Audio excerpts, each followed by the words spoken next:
Who needs 6 fridges and freezers? Who needs that? Once we start looking for aesthetics, we can get so bogged down in paying attention to it, where everything in our lives can be more aesthetic. And we can see aesthetic improvements and inadequacies everywhere we look. When we have wealthy people displaying their wealth, and then people who are not wealthy seeing it as aspirational, seeing the display of wealth and overconsumption as aspirational, just means that we have a lot of people who aspire to overconsume. And ice videos to me are insane because they are aestheticizing water. Consumerism has gripped us so deeply, in my opinion, that we've come to aestheticizing ice. Today, we are talking about restock culture, restock online content. I had a poll in my community tab and asked what video you wanted to see next. Out of a handful, this was the one that won, so I'm delivering. So this video has 2 parts. The first is a discussion about why and when I think these videos are a problem. And then the second part of the video are kind of more in-depth little case studies of specific videos. We're going to see videos on the screen as we go through because there are so many that we could talk about. I could probably just have an endless stream just talking about restock videos if I really want to. Like, we could have a 72-part series going here. So there's tons of this kind of content online, and hopefully you'll enjoy seeing examples. I do think, though, it's also fair to not just say that these videos are hot trash with no redeeming qualities. I understand why restock videos are popular, and I understand why they are enjoyed. So let's talk about a few of those reasons before we get into the critique. I think a little bit of balance here is nice, because I also don't think that these videos are the kind of video that inherently deserves deplatforming. Like, that's not what I'm advocating here. So let's talk about why folks like them, why you might like them. I think one of the number one reasons people enjoy these videos is the relaxing nature of them, the ASMR style, frequently no talking and also no music, just little clicky clack sounds of somebody restocking their drawer, their fridge.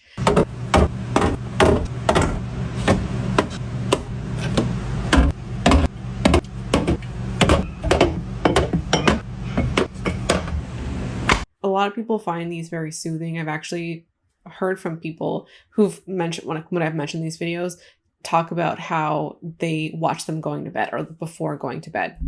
I do also think that there can be a satisfaction or an entertainment value that comes from somebody tidying up a space or restocking a space. There's satisfaction, I think, that comes from order. Somebody cleaning up a space or filling up a space can give us a sense of rightness. You know, balance has been restored kind of thing. I think this extends to other kinds of videos too, like the declutter or organizing with me or tidy with me or clean with me. There is this level of satisfaction that comes with order being restored, balance being restored, something being returned to its most orderly or right state. There can be an entertainment or novelty to these videos because of the wealth that is displayed in them. I think people can enjoy the aesthetics of these videos and also the wealth that is also demonstrated in these videos. The wealth is all over the place, from the size of the fridge to the plants in the kitchen. Sometimes you can see countertops. You can also see the kinds of fridge people have. If we're doing fridges, like they'll have ice drawers and they'll have colossal fridges. People will have multiple fridges and they'll have in their bathrooms, they'll have huge bathrooms and vanities and multiple kind of empty drawers. And there is a lot of wealth as well that is displayed in the quantity of goods that are restocked.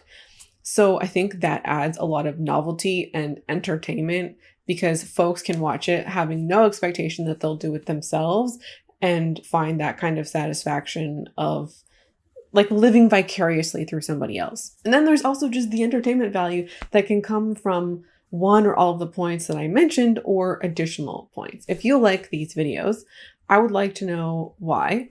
And also, in specific, if you like a video for something other than what I mentioned, I would really love to hear from you. The thing about restock content is that they are often produced by people who primarily or exclusively make restock videos. There can be accounts where they might have, let's say, 60 to 80% of their content restock content, but then the other portion might be meal prep with me, or clean my kitchen with me, clean my drawers, or clean my bathroom, or things that are adjacent.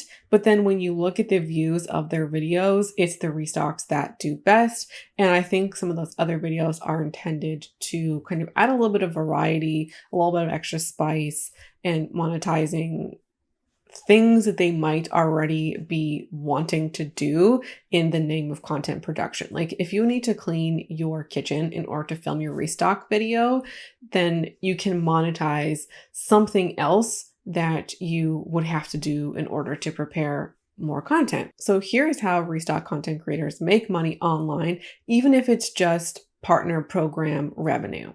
They aestheticize their home or different parts of their home in order to entice you to live a life like them.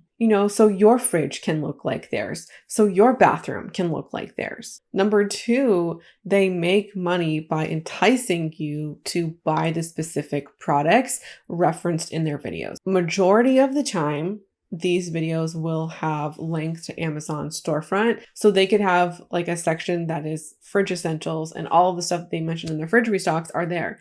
They can also, as I learned in a recent video, they can show videos that they've made on TikTok, post them on their Amazon storefront, and then you can shop the TikTok video on Amazon. All the products are linked kind of as you go through the video. They have constantly curated spaces that are absolutely not reflective of reality, not even theirs, because this curation happens as part of a job.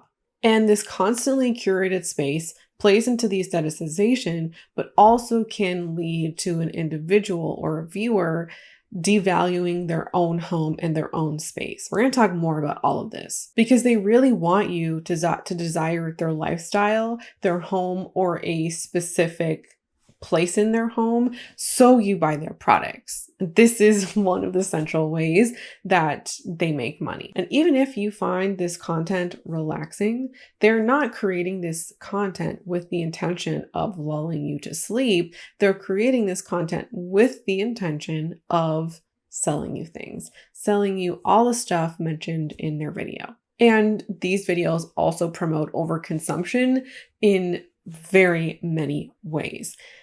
And one of my main gripes with these videos, and I think I would have a lot less to complain about if these videos were properly disclosed or if creators had the intention of being transparent. Now, the FTC guidelines that exist for regular content don't apply in the same way to affiliate marketing, because affiliate marketing is not an advertisement. These creators are not being paid by somebody to sell you a product. And there is not an explicit promotion of a product. So it's not an advertisement. And when it comes to ads, there are disclosures and specific ways things need to be disclosed, which I'm going to be talking about that in a forthcoming video. But the TLDR is there needs to be verbal disclosures. There needs to be a written disclosure as well, and not just hashtags or tagging somebody, which is not even really being done all that often on TikTok anyways. I think that both of these things should happen in affiliate marketing contexts as well. And if you are somebody who is just scrolling online, you may not understand or you may not be aware that this video is intentionally trying to sell you things. The fact that this is not best practice, even just a mention of affiliate links or disclosure of affiliate links written in a description, would add more transparency to the whole thing. The fact that that is not being done, to me, is indicative of people who don't want to be transparent. It is intentionally misleading, in my opinion. So let's now talk about the overconsumption that happens in these videos.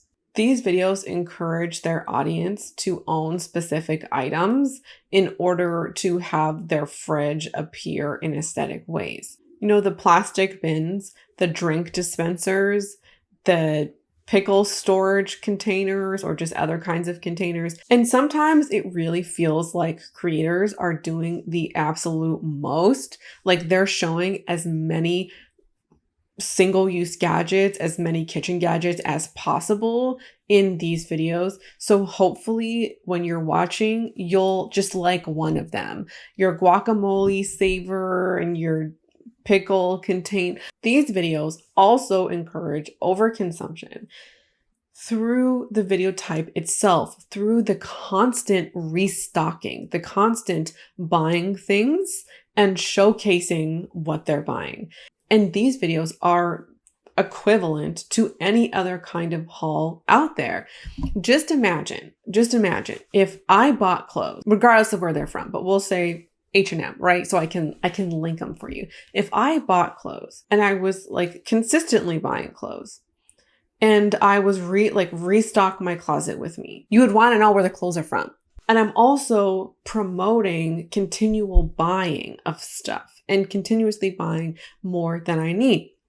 If you don't like that example because it's not consumables, imagine if I did this every month with my skincare or my hair care. These creators are buying potentially more than they need, more than they could eat or use, because filling a fridge to capacity looks nicer. It looks better. Having all of the space used looks really great for the video. And we have talked about in the past that creators will buy stuff for the sake of the video. I don't think that this corner of the internet is exempt from those practices. Things are being bought for the sake of the video. And this feels extra wasteful when it's food. I mean, we have truly no idea if they're throwing out 80% of their food or if they are truly eating it. Like, who are we to know? But these are happening at such a frequency, and they're happening like when you have containers, you buy stuff to fill them, and people will be buying like 2 or 3 iterations of something in order to fill their container to the tippy top. There is so much excess that is happening in the name of the video. Okay, I'm going to give you an example from my childhood. When I lived at home, when I was younger, the holidays like Christmas time and also my birthday, my parents would buy extra like fun stuff because they were entertaining. And also because of like my birthday, and my brother and I have a birthday on the same day. So, they would like buy us stuff, extra stuff, right? Like there would be extra pop. We never really had a lot of pop or like chips or, candy or things like that. But like they would buy that kind of stuff. They would buy extra and like extra special goodies that we didn't normally have. They weren't buying stuff to fill our pantry, but they knew like how much our pantry could hold. So maybe then they're not buying like 12 cases of Coke. Maybe they'll buy like 1 or 2.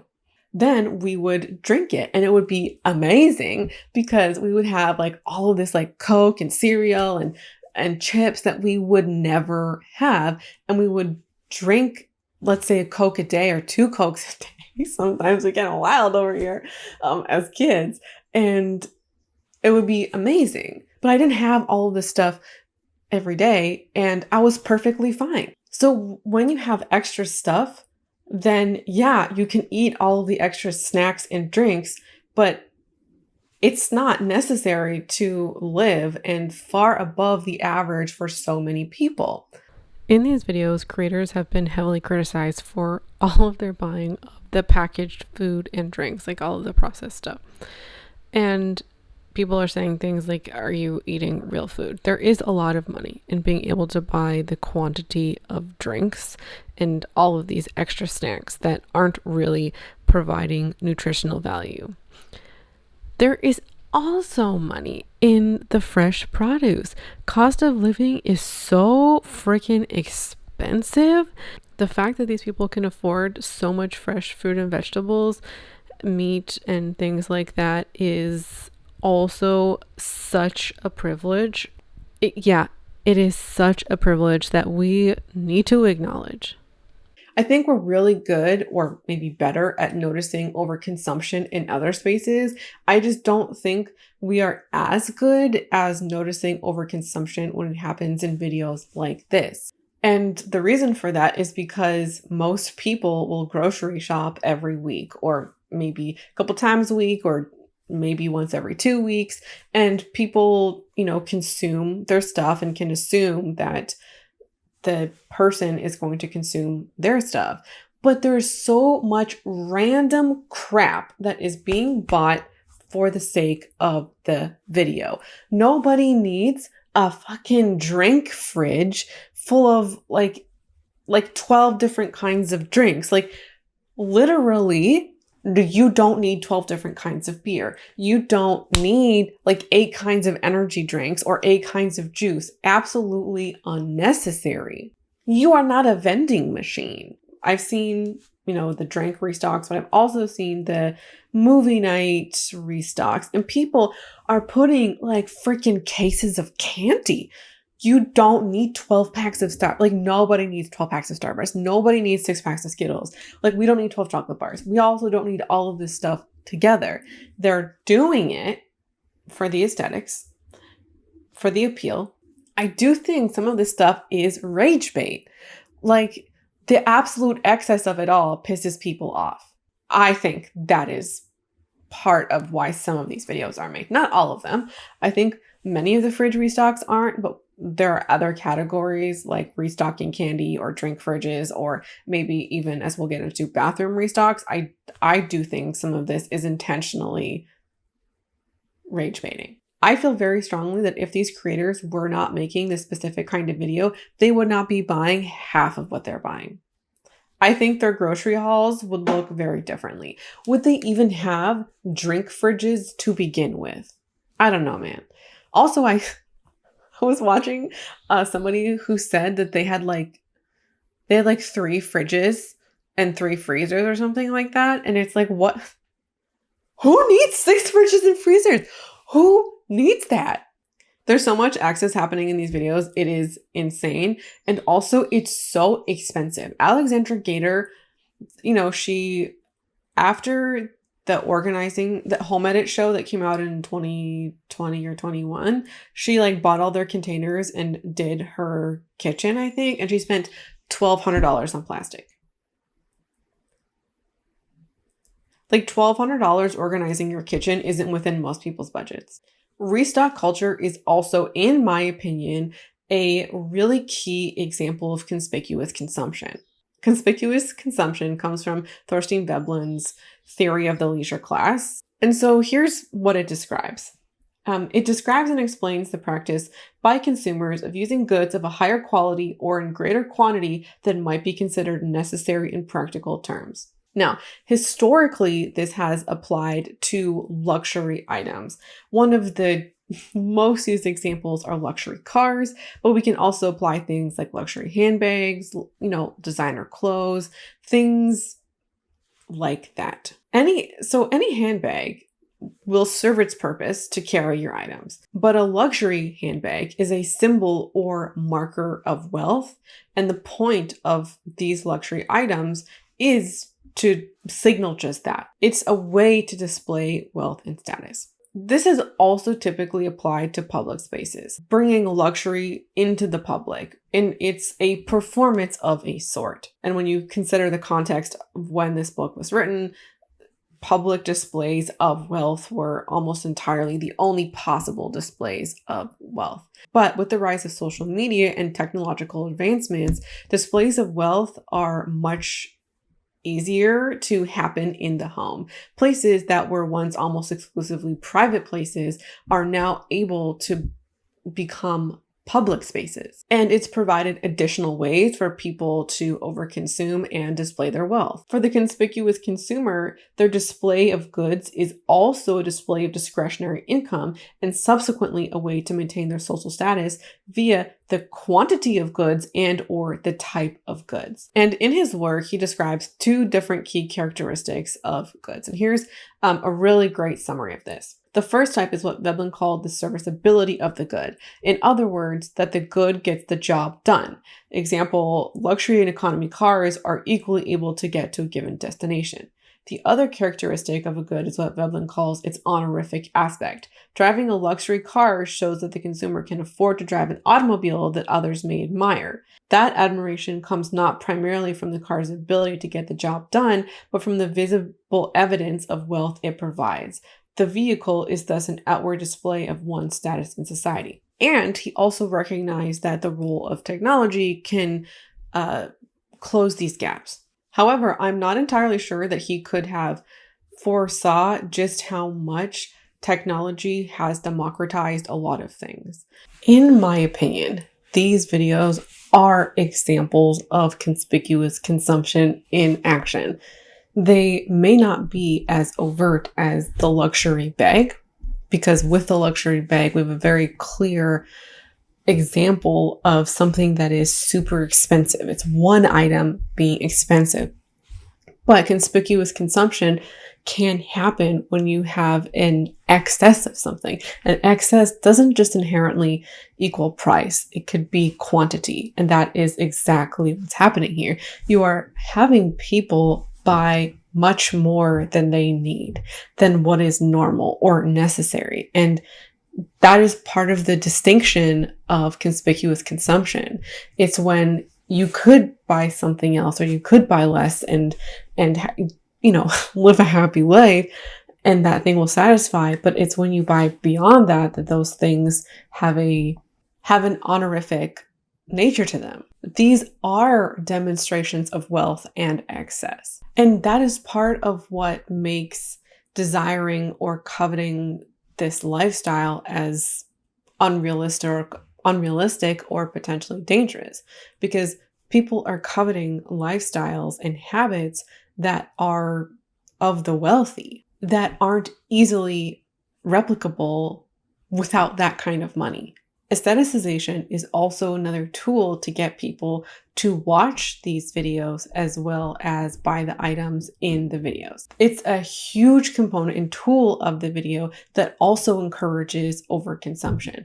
People will do a lot of things in the name of aesthetics, but also when it comes to being discontent, when it comes to coveting other people's stuff. You want your fridge to look like that. You want your home to look like that. And we do get glimpses of people's homes and kitchens, even in small ways, that it's not just limited to the fridge. And all of these videos are filled with comments asking creators, where is X thing from? Or saying that this is goals. I wish I could do that. I wish I could have this in my own home. I wish my fridge looked like that. These videos are working. These videos are also part of just the general aestheticization of life. The internet and social media culture has found an increasing number of things to aestheticize and to perfect. And I just want us to think about this for a second. We aren't just aestheticizing ourselves and the clothes on our body or the way that we might appear publicly. People have found ways to aestheticize the minutia of everyday life and very small pieces of our lives, from a lamp to egg holders. We've aestheticized egg holders. We've aestheticized our showers, our bookshelves. There's no shortage of aestheticization that's going on, and these videos are just part of that. They encourage us to replace perfectly functional, perfectly good things. And this in part happens because aestheticization creates or fosters obsolescence. It gives us more reason to buy more things. And obsolescence, like something not being aesthetic anymore, is a huge reason why people get rid of stuff. Our clothes are out of date. They're not cute anymore. And that feels like a necessary and valid reason to buy new stuff. We're covering headphones with silicone. We're putting shampoo that already comes in a perfectly beautiful or nice looking container or functional container at the very least and putting it into another container. We're buying, like, the concept of the container, like most especially things like orange juice containers or containers for juice and such. Your orange juice is sold to you in a canister or a container that has marketing on it, of course, but is meant to function for the lifetime of that product. There is wealth in being able to afford all of these superfluous containers that aren't necessary for the function of life. And so we're buying nicer versions of containers to store stuff in our fridge. And our fridge is just the latest thing to be aestheticized. Okay, so I have a small analogy to make a bit of a point. Many years ago, when I was an undergrad and I was reading some feminist literature, came across a small essay from a feminist who's talking about the third wave. And I tried my best to find it, but I couldn't. The essay is titled something like, "Am I a feminist if I wear a thong?" Something like that. And one of the things that this author was saying is that you have debates like this that have perfectly good feminists, people who are trying to do the right thing, squabbling or navel-gazing in themselves, wondering if they're doing the right thing, instead of spending their time and attention actually doing something. These kinds of internal navel-gazing keeps people distracted is the main theme of that article. This essay has stood the test of time in my mind in ways of looking for other ways in which I get distracted or things that can be distractions to other people. Am I so obsessed with being, I don't know, skinny instead of living my life? Am I so obsessed and so ingrained thinking about the inside of my fridge that I'm distracted from everyday life? Aesthetics are just one of the ways that we can distract ourselves from doing literally anything else, whatever you want to do with your life, whether that's spending time with your kids or your partner, going outside for a run, something I enjoy, doing your homework, just being yourself, living your life. Once we start looking for aesthetics, we can get so bogged down in paying attention to it, where everything in our lives can be more aesthetic. And we can see aesthetic improvements and inadequacies everywhere we look. When we start looking at our home through this lens, it is a slippery slope that I think leads to discontentedness. We start seeing our homes, our lives, our stuff, and even who we are as somehow not good enough. And you might not start in the "I'm not good enough" kind of way, but you start paying attention to your eggs, then you start paying attention to your fridge, then you start paying attention to the drawers in your kitchen, your cupboards in your kitchen, then your shower, then your makeup storage, then your desk drawers, then your bookshelves, and you've spent the better part of a year aestheticizing your home, and then you start thinking about your wardrobe, and then yourself, your hair, and your eyebrows, and whatever. We can start viewing our stuff and our life as not good enough because it is not aesthetic or aesthetic enough. This is the Diderot effect in action. And this kind of has a really shitty implication if we're spending all of our time and attention worrying about and consumed with this idea that our stuff isn't good enough. This is one of the greatest travesties of social media. Social media does wonderful stuff, but also some not good stuff. And one of those is keeping us discontent and devaluing the stuff in our life. And one thing to keep in mind before you get bogged down in aesthetics and wanting to emulate the folks that you see is that this is not real life, even for the people who are producing this content. Their job that day was to restock their fridge or refill all of their ice molds. That could have taken them literally all day. You go to the grocery store. You spend a couple hours going to the grocery store buying all of your stuff. Then you come back, or maybe you have to clean your kitchen before you restocked your fridge. Then you come back, you set up all of your tripods and your equipment. Then you wash your vegetables. and your fruit, and then you even have to clean out all of your trays, because let's be clear, we got to clean out our trays, we got to clean out our juice jugs and all of those containers that we bought. And then we're going to restock our fridge, and that's probably hours worth of time, especially if we have drink dispensers and we got to go restock the drink tray. And the person doing this didn't come home on a Wednesday afternoon or Wednesday evening after working a full-time job, picking up the kids, coming home to then restock their fridge. Their 9-to-5 job that day was restocking their fridge. And their fridge looks like that because they're producing content online. We will not compare our lives to fiction. This to me is really similar to you remember those Ralph Lauren ads that came out in like 2009 when a woman's waist was photoshopped into oblivion, and it was like the healthcare professionals weighed in saying that it's like impossible to have your waist slimmer than your head. And we all were comparing ourselves to that model, saying like, why don't we look like that? That wasn't real to begin with. This isn't real to begin with either. We will not compare our lives to fiction. We will never measure up to things that don't exist. Okay, now it is TikTok time, and we are gonna watch this TikTok together. We have a couple. Okay, so the video we are about to watch has 33.7 million views. It has 4.2 million hearts and 13,000 comments.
Number one, everything you see in this video, tax write-off, baby. Even her nails, which look cute, by the way, could be tax write-off. Whether or not she actually wrote it off, we'll never know, but it's eligible for tax write-off. Tax write-off that you are not getting as a customer if you buy this stuff. So just keep that in mind. So she's not only making money off of this video, but all the stuff that she bought in order to produce this video to sell you stuff, she was able to get tax write-off as a business expense.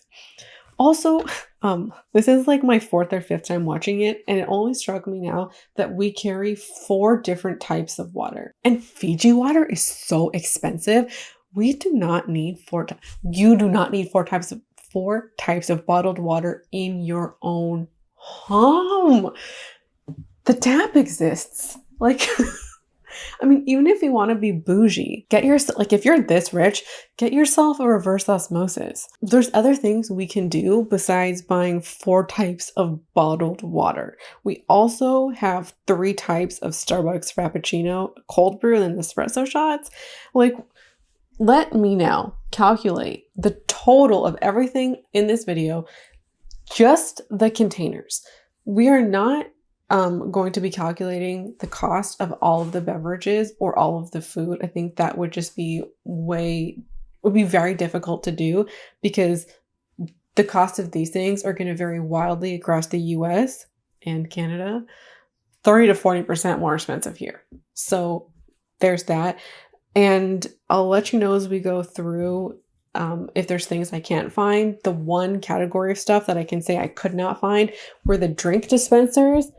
Like all of these holders, I don't know where she got them from or how much they are. So we have this entire segment of the video that I don't know what the cost of it is. So let's get into it. we are going to go in order of appearance. So the first picture that we saw, and the reason why I know the cost of all of this stuff is because it's just selling it all on Amazon.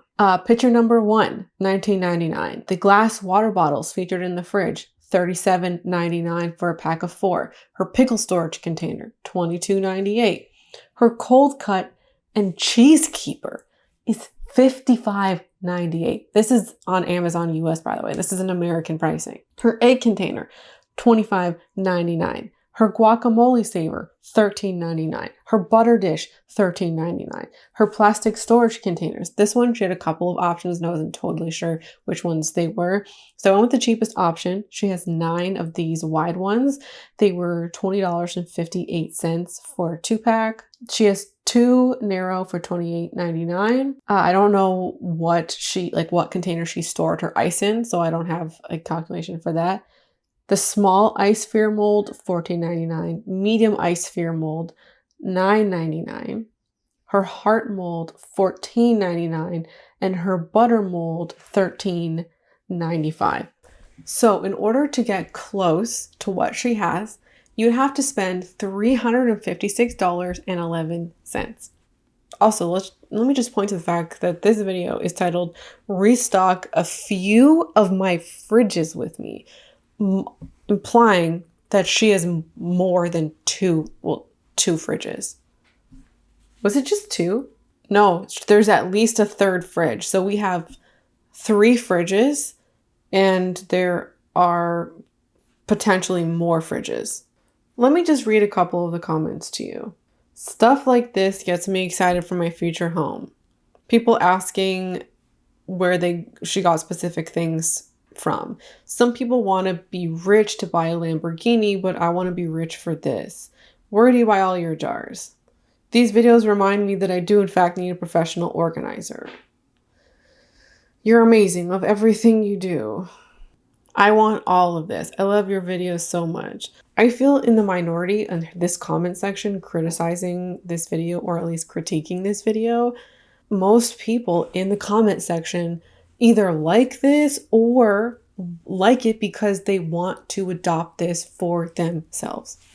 And I think what people want when they see this, as we've kind of talked about with conspicuous consumption, they want to be that rich. They want to be rich enough to own 3 fridges, to own $360 worth of organizing supplies. That's the life that they want for themselves. It's so, in a way, is it about the organizing? Sure, because it's nice and aesthetic, but they want to be able to afford this for themselves. When we have wealthy people displaying their wealth, and then people who are not wealthy seeing it as aspirational, seeing the display of wealth and overconsumption as aspirational, just means that we have a lot of people who aspire to overconsume. Let me introduce you to ice drawer restocks. This one is called That Girl Ice Drawer Restock, 8.7 million views, 835,000 hearts, almost 60,000 saves.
And the comments on these videos are very similar to the first one. People saying, I want to do this too. When I grow up, I want to do this. I need this in my home. When I'm rich, I'm doing this. Like, we have a lot of that same thing going on. And also, here's what her description says. I made 20 variations, but only 18 made it into the drawers. Can you spot the missing ones? All ice molds are on my Amazon under drinks and ice, and recipes are on the previous video.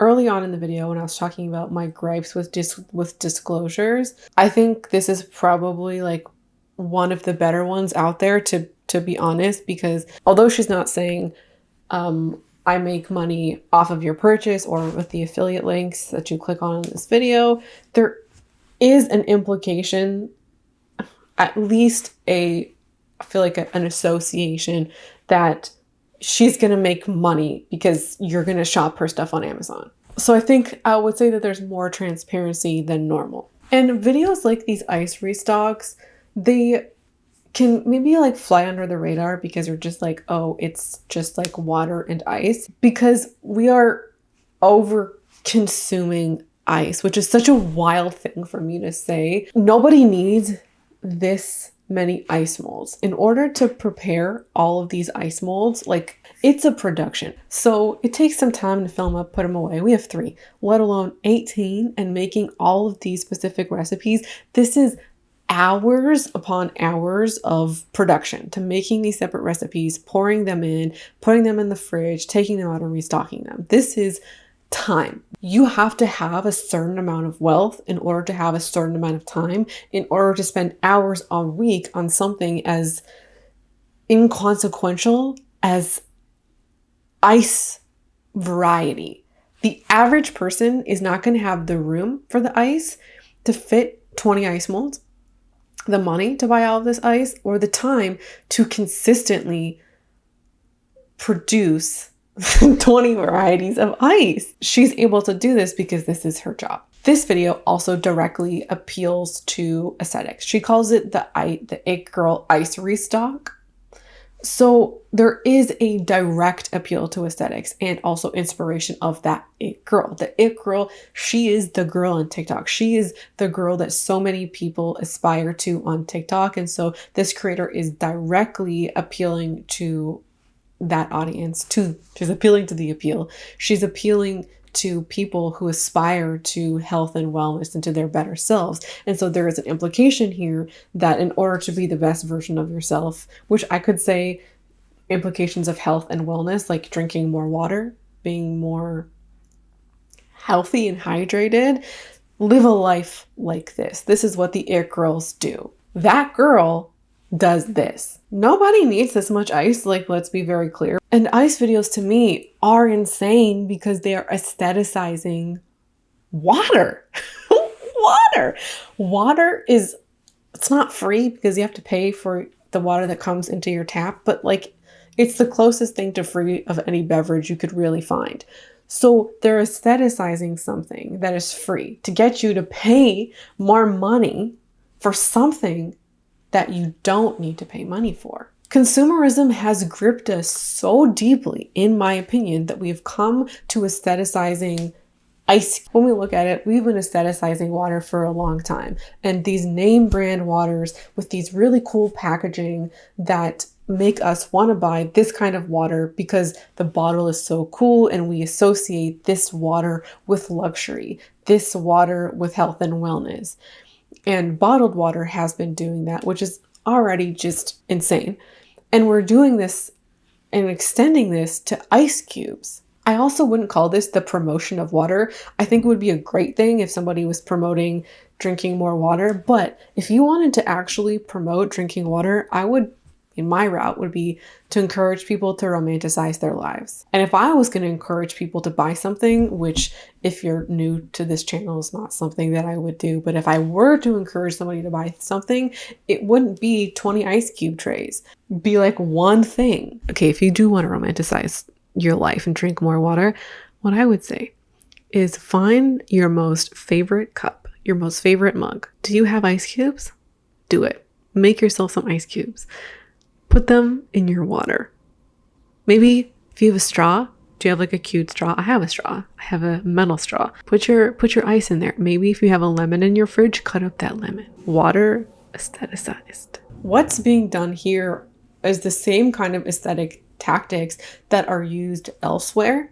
We've applied them to water. This video is being made in order to sell you ice molds. That's number one. Number two, the way the ice molds are being sold to you is through aestheticizing water. It's not really about the water. What is really being sold here isn't the water. It's the aesthetics and it's the wealth of the lifestyle. It's a display of wealth via water. The aesthetics of that girl, of wealth and privilege, are being promoted to us to get us to aspire to live like this and aspire us to have water like this. We want to live like that, and the water is the symbol. And when it comes to these kind of Amazon creators, one of the ways that they keep it fresh is by doing themed videos. So I've seen like Disney ice restocks and also spring ice restocks. And I do think some of those restocks are also rage bait. I was watching somebody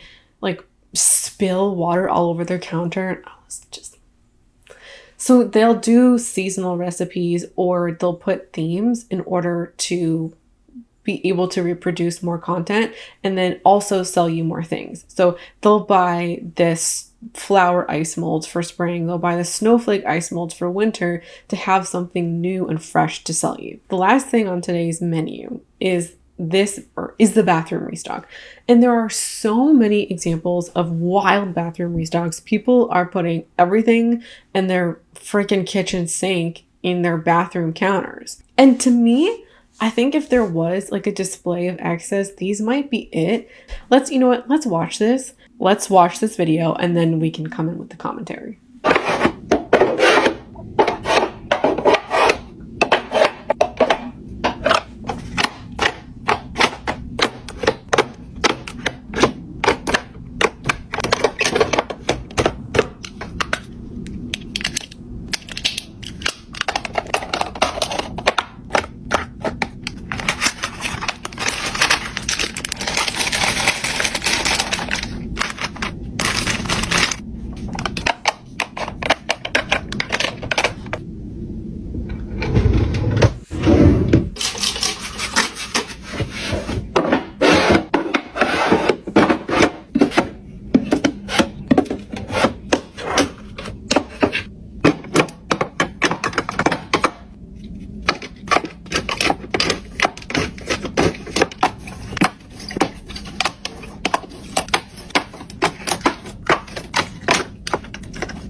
I do think that these videos are some of the greatest demonstrators of wealth and excess because literally none of this is necessary.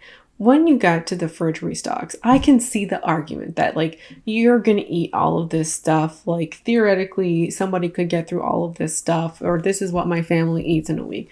I can get down with that. This is stuff that like you have absolutely no confirmation that this is going to be used up at all, that like anybody's going to touch this, and you don't actually need any of this stuff to host somebody at your house. So I have more to say, but I also did the math on this. Let me just go through this rapid fire. All right, so Monday shampoo, there's two $5.98 for both. Monday conditioner, 2 for $5.98. Native deodorant mini, 2 for $5.98. Toothbrush packs, 3 for $4.77. Crest toothpaste, 4 for $16.76.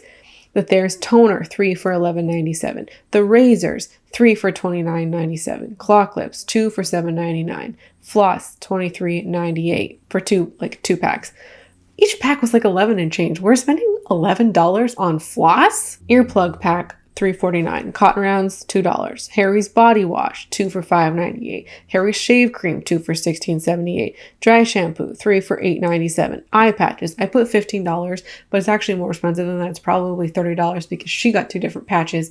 Each one is $15 and they come with 5 patches and she has 6, but I was generous and did this at $15. Razor refills, 12 for $44.98. Why do we need 2 different types of razors? Because she included these like mini disposable travel razors, and then she also included the razor heads with the razor body attachment.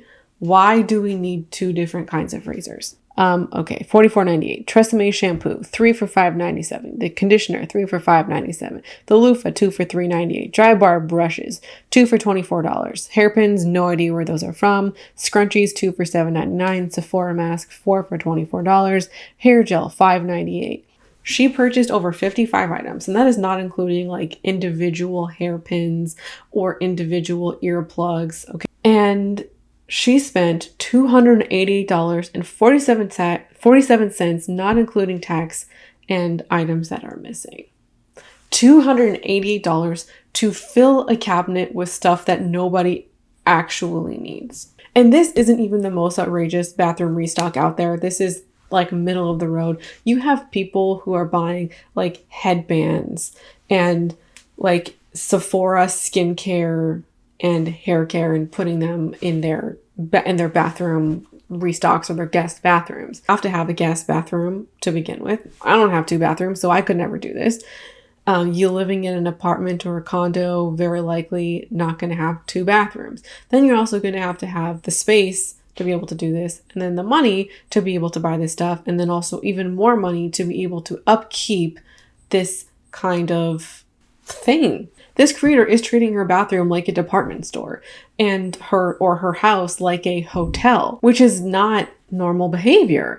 I think that it is nice to be able to have a couple of extra things in case somebody like might forget something essential. I was actually one of the last times I traveled, I forgot a soap, and I just asked, hey, it's at my brother's house, and I asked his partner, was like, hey, do you got any soap that I could use? And I wanted a bar of soap. It was a thing. And she was like, yes. And so she went and got me a soap. And then she was like, take it home with you. And I took it home and I used it after. So that kind of stuff happens. I can understand some extra toothpaste, an extra couple of toothbrushes. Like that to me is kind of normal, like good host behavior. But beyond that, I think most people have their own favorite brands.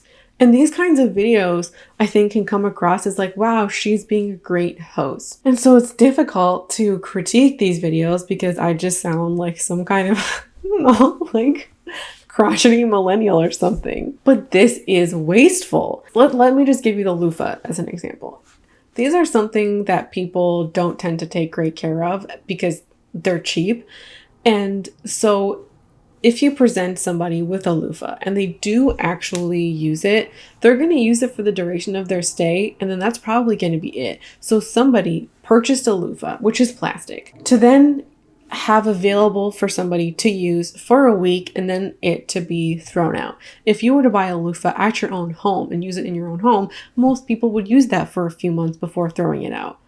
Like, we're creating disposability, like we're offering people things that were never, like, they are not going to use. Why encourage somebody to use your single-use razor that you have in your home when they could bring their own and they could bring their favorite products?